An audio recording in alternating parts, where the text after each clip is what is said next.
Hello, welcome to my channel. This is ekfrimpongtheteacher, the teacher. I'm always ready to serve you. And today on KOKMinistries, we are looking at dating and courtship, and we are continuing our series on love language. And today we are doing love language 5. In love language 5, I want you to understand love languages and know how to identify your love languages. First, we must understand how the various love languages reside in us. You see, love language is not like temperament. With temperament, at best, you will have two: one dominant and one below average, or one in the minority. But with love language, every individual will have at least 3, 4, at most all the 5. So love language seems a bit complex. You see, the physical touch, words of affirmation, act of service, gifts, all can be exhibited or all can be in one individual. It is for this reason that we are able to fall in love with people who don't share the same dominant love language with us. So let's say my dominant love language is act of service. My wife's dominant love language is physical touch. But how is it that the two of us are able to fall in love and decide to marry, although we don't have the same dominant love language? Today, I will explain that to you. So, this is how love languages reside in you. You see, all the 5 love languages, we have them in us. Every individual have all the 5 love language with him, but the dominant is the one you see him or her exhibits the most. But let me give you a scenario. Let's say me and my wife. Now, my dominant love language is quality time. My second is physical touch. My third is act of service. My 4th is word of affirmation. My 5th is gift. Get the list right. Then that of my wife, her first is physical touch. Her second is act of service. Her third is quality time.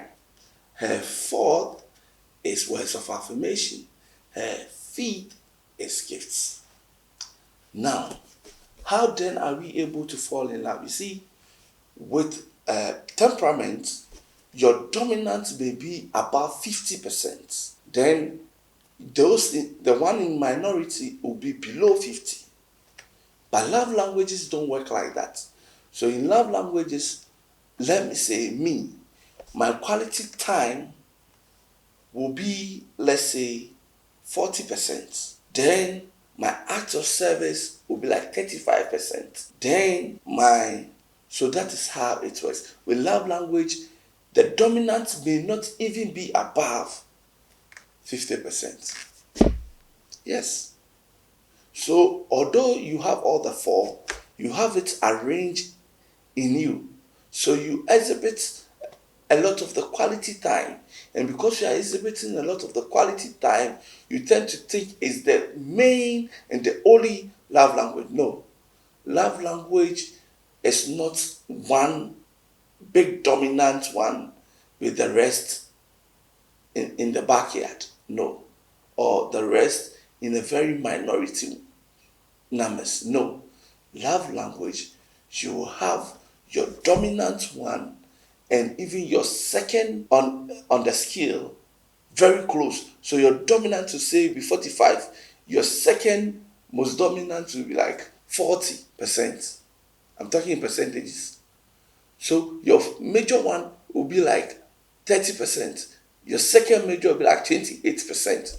So if my first major, which is quality time, is 40%, and my second major, which is physical touch, is 35.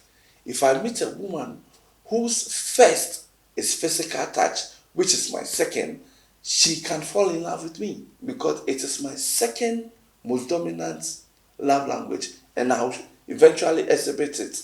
So once a while, she'll see me exhibit her love language and she continue to fall for me. Not because I'm in the same dominant with her, but my second dominant is her first dominant.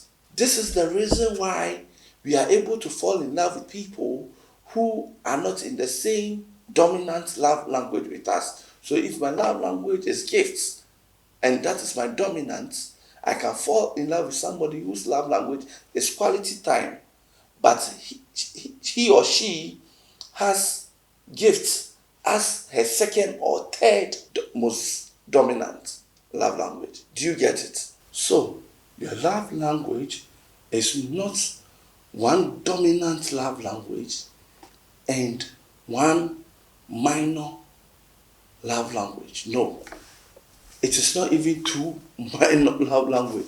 They are arranged such a way that as human as we are and per our emotions, we are able to exhibit all the five when it is called for or when it is needed. When you have to exhibit gifts, your friend gives birth, your friend is celebrating the birthday, you find joy in buying him or her gifts. Although gift is not your love language, but in you, gift is your love language, but it's in the minority. Do you understand? And your friend appreciates your gift, although gift is not her love language, but it is in the minority. So we exhibit all the five languages, all the five love languages. It is for that reason we are able to fall in love with people who don't share the same dominant love language with us. But if your first dominant love language is the second or third most dominant language of your partner, he or she can still be showing you this love that will make you continue to fall in love. I want us to get this clear. It is very important. This is key to help us as we are in the relationship. As we meet, as we are dating, we have already met our crush or our Mr. Right or whoever we are going out with.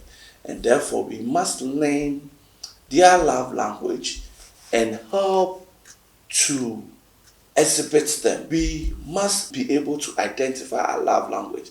But I don't want a very long video. I want the video to be short.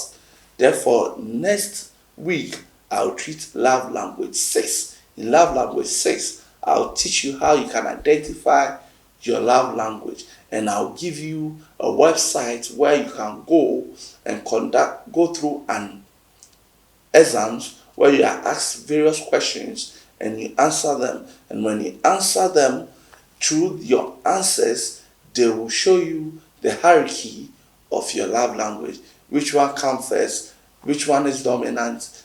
Which one is second dominant? Which one is third? And which ones are in the minority? I thank you for sharing this time with me. Share the video to those who need them.